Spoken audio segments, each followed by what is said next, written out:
Hello everybody and welcome back to another Wuthering Waves video. Today we are going to be checking out the in-game preview. That's right, my friends, in-game preview of Wuthering Waves, one of the most useful features that Wuthering Waves has, and we're going to cover some of the content that they did not actually cover on the live stream, such as the Sonata sets, echoes, and all other descriptions for things like the story. So you want to check that out, and I read it so you don't have to, so be sure to leave a like and subscribe to support what I'm doing, and also check out on all the things, all Wuthering Waves. And without further ado, let's get started. And of course I had to put us in the perfect place to discuss the upcoming content, because come on, that's right, my friends, we are in the starting area, the literal place where you wake up. Oopsie, I had that running, but yes, this is literally the place where you wake up as Rover with Yang Yang and Shisa, and right here in the gorgeous of spheres. Oh man, that's pretty awesome. But let's go ahead and actually look at the preview itself. So if I go ahead and hop to the new update highlights, of course we have all of this listed out here. This is showing us the newest content in terms of banners. I actually do find it a little annoying that they stuffed the other banners. I believe it's down here. Yeah, they put it down here, which is like kind of weird, because like this is a banner, and you know, like it really does matter to let people know that this banner is coming up, so that's annoying. But yes, Yang Yang is in the first half, Suisui in the second half, and then of course it is going to be Rover Electro as soon as you complete this segment of the quest, which is just the entire quest. So get ready. If you want to unlock Electro Rover, you are going to have to do this. Thankfully there is the quick start feature, so that you are going to be able to hop to Electro Rover. I am a little disappointed that they haven't really shown the new weapon, quote unquote, and I'm sure it's because they don't want to confuse people, they simply don't have time. But all they did was that they took the default Rover portraits and then they added they added electricity behind it. I'm like, okay game, all right, I see you. But yes, these are the banners that we're going to be seeing. This weapon looks pretty awesome. My opinions on that kind of go over there. But next up is going to be the actual story summary, so I'm going to leave a timestamp. If you don't want to hear it, just go ahead and skip through, but I'm going to go ahead and read these now. So Chapter 4, Act 1, The Wind Before the Storm. After the events in Lahai-Roi are resolved, you decide to return to Huanglang, only to receive news of Yang Yang's disappearance. In order to find her, you join Suisui, Yang Yang's sister, on the journey to the land of Xuanfang in Mengzhou. Yeah, so this is what we got from the stream. This one's a little different though. Chapter 4, Act 2, Xuanling sings, Storm Quelled. In the land of Xuanfang is thrown into turmoil following an unexpected riot out of control auto puppets. As you investigate further and uncover the mastermind behind the scheme, a mysterious artisan who covets the Sentinel's technology. In the culmination of the events, this figure commands the rogue auto puppets to launch an assault on the Xuanfang hold. Yeah, this is kind of what we expected, in the sense of like, this is how they describe the area. They never really touched on saying like, hey, there's gonna be some guy who's gonna mess with like the auto puppet systems, which is kind of what guards the entirety of the Xuanfang area or the Xuanfang hold. And yeah, it's like, it's a big robot, and it's like, yo, I can hack that thing, awesome. Not literally, but you know what I mean. And so this is kind of the plot that most people extrapolated out of this, so it's cool to see it confirmed here. And then finally the segue, and I think this one comes in the middle of the patch, so that's going to be really useful, but we'll see. I'll have to recheck that. But chapter 4 segue, The Chant of Unseen Ties. Days after the auto puppet crisis was solved, Yang Yang chooses to stay behind the land of Xuanfang to assist the soldiers and civilians as she's waiting on her resonance assessment report. A mysterious voice starts to whisper in her ear, so this relates to the bird and probably Yang Yang's transformation. So this might be the actual Yang Yang specific content, because we do start out the quest with her mything, so this is a pretty important section, and I do hope they actually give her some serious characterization, because very few people who are like starting Wuthering Waves for the first time, in the sense of like how they are currently presenting Yang Yang, is not gonna necessarily be a great fan of her. So, and it's too bad, because I'm a big fan of her, but that's only because I got to play all the betas leading up to the game's release, where she had a very different character style. So I'm like, oh man, I love Yang Yang so much, and I'm really sad that people really don't like her, because of course she has the 1.0 story writing, which is not great. But oh well. Yes, with story segments over, new region, we have of course the area of Mengzhou, and then divided up into the area of the Xuanfang hold, which is this big city, the Eastern Xuan Peaks, Western Fang Peaks, and Southern Yuan Hills. Now this is actually interesting, because a lot of this seems to be very city-esque. This Western Fang is kind of the only one that kind of sits outside of the area, I want to say, and That is pretty important, because since this thing, remember, this is only going to be a 3-patch story. Right now 3.5 is going to be the patch that, you know, comes out, and then 3.6 and then 3.7, and they told us like, hey, the story's over from there, and then we're probably going to move on, you know, to a new region, which is really interesting, because not only does that give you a coverage of the 3 months, so that means it's going to cover you know, the upcoming July, but then also August, September, October, and November, and that means we can probably squeeze in one more patch before we actually move on to the excuse me, the new region, which is probably the new federation. Like, it's most likely. So I'm bringing this all up to say is that the likelihood of us actually getting a lot of extra areas in this place is pretty low.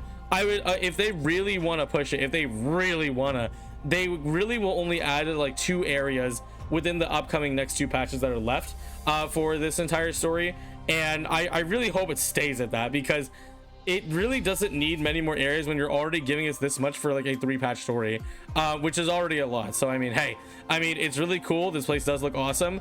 I do really hope they hold back on putting too many new areas, because it is already a lot to take in with a brand new area. Like, Lahai-Roi just finished and we're just zooming on to the next area. Like, that's completely crazy.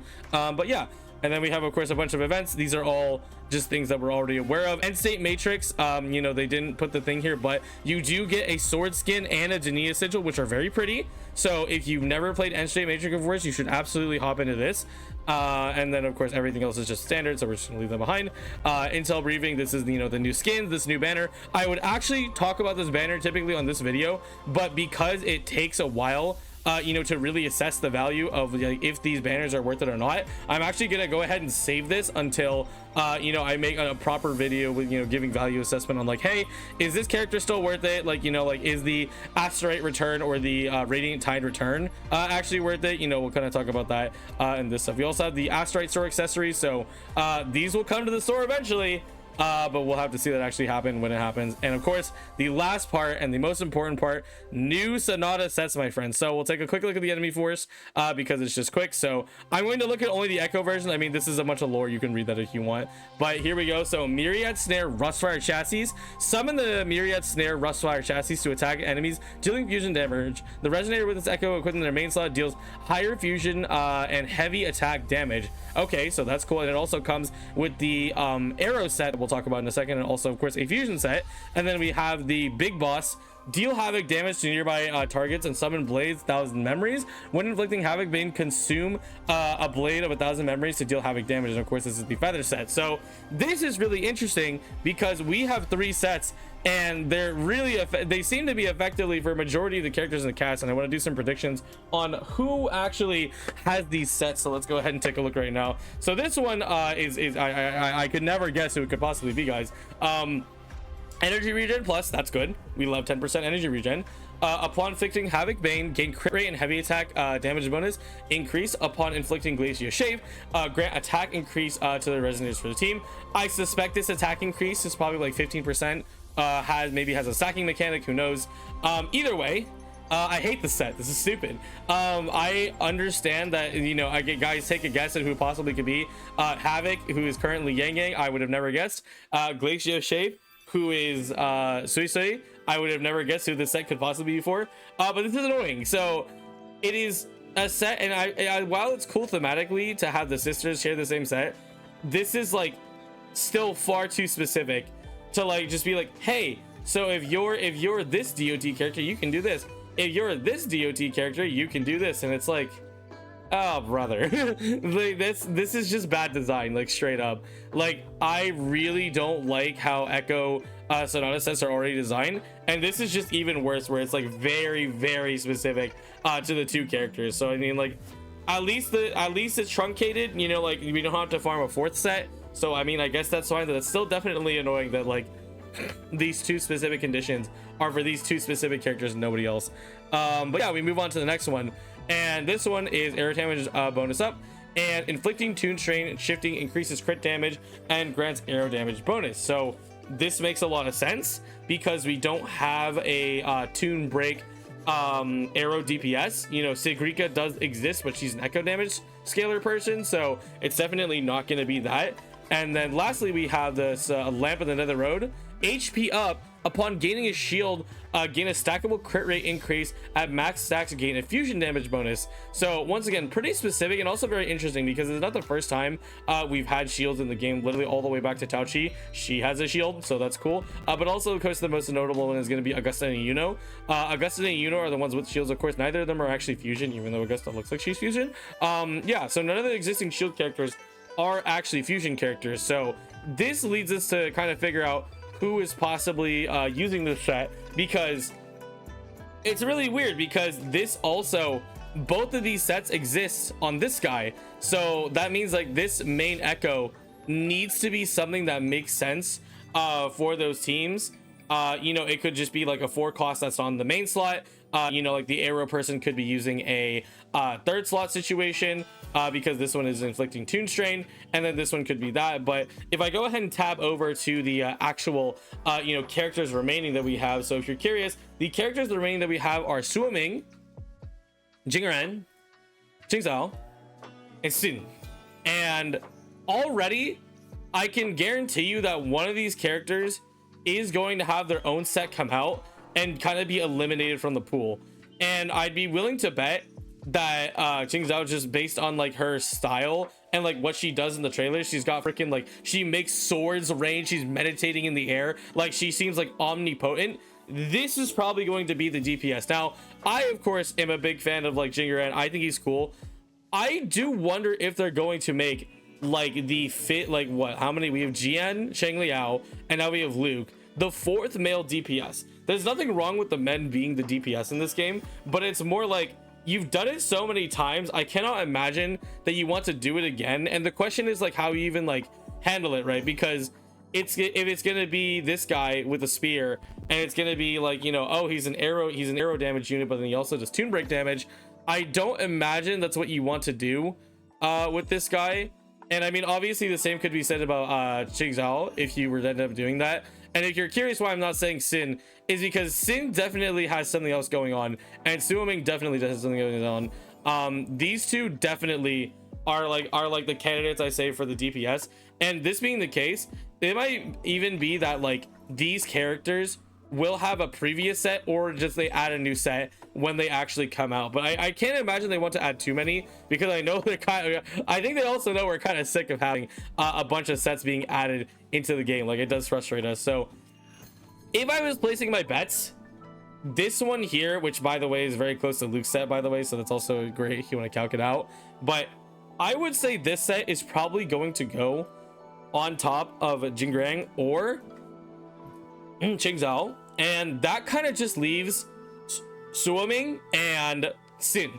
And I have to highly suspect that Hsin is going to be the fire type set, because this could, the Lambent and Nether Road, it could be Suoming, right? Usually we also have you know, like we usually can base these off of titles, right? Like Songs of Feather Chase. Hey, who are the 2 girls that have feathers? I wonder. This one's a little less easy to discern, because to be honest, you could argue for Jingran and for Qingxiao that they both are, you know, like evil purgers, and I would say that fits them pretty well. But when it comes to the Nether set, I mean, to be honest, it could be either of them. But what really sells it to me is the fact that not only this is an HP scaling you know, set, but it also is about gaining a shield and then gaining fusion damage bonus. Now Hsin, because Rover is Electro, I do have a suspicion that she will be Electro, just off of virtue of like kind of how like Sentinels usually mirror whatever Rover's doing. And it would be really strange for Rover to get a new power without you know, like without like any you know, assistance, and of course like a Thernodian at play, which of course there's going to be a Thernodian at play, but Rover usually gets their powers from killing Thernodians or like, you know, fighting Thernodians. And so like that means like whatever Thernodian is hanging around you know, has the power of Electro or something. But I really can't imagine what, because the entire time they never really mentioned a Thernodian, and I do wonder if they're going to take a break from that plot on purpose. So this might be the one time where you do get the powers from Hsin, and that's probably why Rover Electro actually gets to use all their elements, because their Electro element isn't actually something that like is granted by a Thernodian, but instead it's granted by like the Sentinel and their really cool weapon. Because something that was actually great that somebody pointed out on Hsin is that this little bangle here, because Rover has like the super transforming crossbow uppercut sword thing, uppercut sword shield, she seems to have the same thing. And obviously Rover's looks a little different, but I'm like, oh, that's kind of a cool detail. So this could actually be Suoming, and like Suoming could be our brand new support character who not only gives us a shield but fusion damage bonus, which is great. But like the teetering of her to being a 4-star does exist because she didn't even appear in the trailer, and that's definitely a big hit. It's like, wait, you didn't put this character in the trailer? Like, why? Like, for what purpose? Right? It's like they're not even there. But yeah, this is really interesting, and we'll kind of see how these things end up attaching up. But whoever has the this set here, Lamp of the Nether Road, is going to have this at their main echo, and then whoever you know, is using this set is going to have this in their bottom slot, and they'll probably have like 3 costs or something, or they have something new.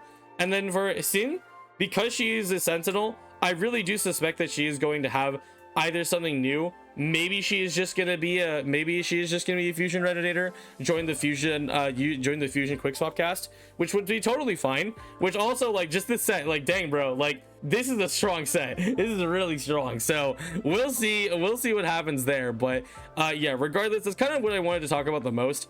You know, everything else is pretty set in stone in terms of like what's going on in the next patch. I do want to make a video on this, so just like stay tuned for that. But otherwise, I mean, these things here are definitely like the most interesting thing that we can talk about when it comes to the upcoming content. Of course, this is all discussed in the stream. You can watch that video if you want to see my reactions towards that. But that's basically it. Thank you guys so much for watching.